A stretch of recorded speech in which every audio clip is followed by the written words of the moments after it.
Assalamualaikum warahmatullahi wabarakatuh. Jumpa lagi dengan kisah-kisah hikmah Rasulullah dan sahabatnya.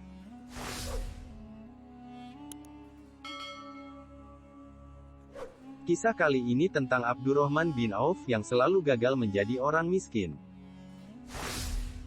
Jika saat ini kita sibuk mengumpulkan harta, jika saat ini pikiran kita disibukkan dengan memperbanyak keuntungan dari segala usaha-usaha yang dibangun, jika saat ini waktu kita dihabiskan untuk dunia tanpa memperbanyak kebaikan untuk bekal akhirat, mungkin kita belum mengenal dan mengetahui kisah salah satu sahabat yang berupaya keras agar dirinya jatuh miskin sehingga ia tidak memiliki harta sepeser pun. Adalah Abdurrahman bin Auf, salah satu sahabat Rasulullah yang kaya raya dan gemar bersedekah. Ibunya bernama Safiyah, sedangkan ayahnya bernama Auf bin Abdul Harits bin Zahra. Jika kebanyakan orang senang mempunyai harta melimpah, namun berbeda dengan Abdurrahman bin Auf. Dengan harta yang dimilikinya, Abdurrahman bin Auf justru menangis karena khawatir dirinya akan memasuki surga paling terakhir. Suatu ketika Rasulullah berkata, Abdurrahman bin Auf akan masuk surga terakhir karena terlalu kaya, sehingga dihisapnya paling lama. Mendengar hal tersebut, Abdurrahman bin Auf pun berpikir keras, bagaimana caranya agar ia kembali menjadi miskin supaya dapat memasuki surga lebih awal. Suatu hari setelah perang Tabuk, kurma yang ditinggalkan para sahabat di Madinah menjadi busuk sehingga harga jualnya jatuh. Mendengar hal tersebut, Abdurrahman bin Auf langsung menjual semua harta yang ia punya untuk membeli semua kurma busuk milik para sahabat dengan harga standar kurma yang belum busuk. Semua sahabat bersyukur karena kurma yang mereka khawatirkan tidak akan laku, tiba-tiba diborong semuanya oleh Abdurrahman bin Auf. Para sahabat gembira karena kurma mereka bisa terjual, begitupun Abdurrahman bin Auf yang teramat senang dan ia berharap akan jatuh miskin. Namun, tiba-tiba ada seseorang yang datang dan mengaku berasal dari utusan Yaman. Dia memberitakan bahwa di negerinya sedang terkena wabah penyakit menular, sehingga Raja Yaman mengutus dirinya untuk mencari kurma busuk. Menurutnya, kurma busuk adalah salah satu obat yang bisa menyembuhkan dari penyakit menular itu.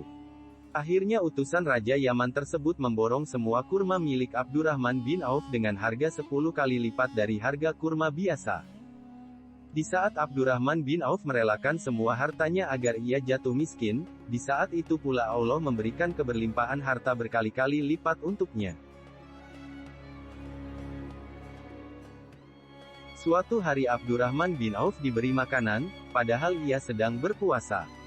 Ia pun mengatakan, Mus'ab bin Umair telah terbunuh, padahal dia lebih baik dariku. Akan tetapi ketika dia meninggal, tidak ada kafan yang menutupinya selain burdah, yaitu apabila kain itu ditutupkan di kepala, kakinya menjadi terlihat, dan apabila kakinya ditutup dengan kain itu, kepalanya menjadi terlihat.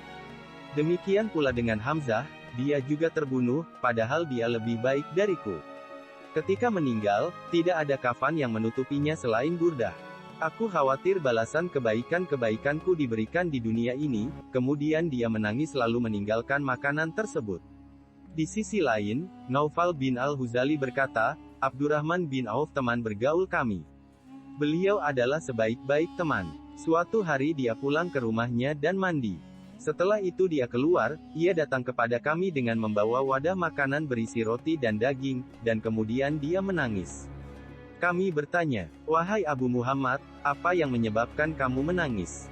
Ia menjawab, dahulu Rasulullah meninggal dunia dalam keadaan beliau dan keluarganya belum kenyang dengan roti syair. Aku tidak melihat kebaikan kita diakhirkan. Pada zaman Rasulullah, Abdurrahman bin Auf pernah menyedekahkan separuh hartanya. Setelah itu ia bersedekah lagi sebanyak 40.000 dinar, kebanyakan harta bendanya ia peroleh dari hasil perdagangan. Abdurrahman bin Auf meninggal di usia 72 tahun dan dikubur di pemakaman Baqi. Saat itu Utsman bin Affan ikut menyalatkannya. Begitu banyak hikmah yang bisa kita petik dari kisah Abdurrahman bin Auf yang berusaha ingin jatuh miskin karena takut kepada Robnya. Semoga Allah membimbing kita untuk bisa meneladani Abdurrahman bin Auf, seorang saudagar yang dermawan. Sampai jumpa lagi dengan kisah-kisah hikmah yang lainnya.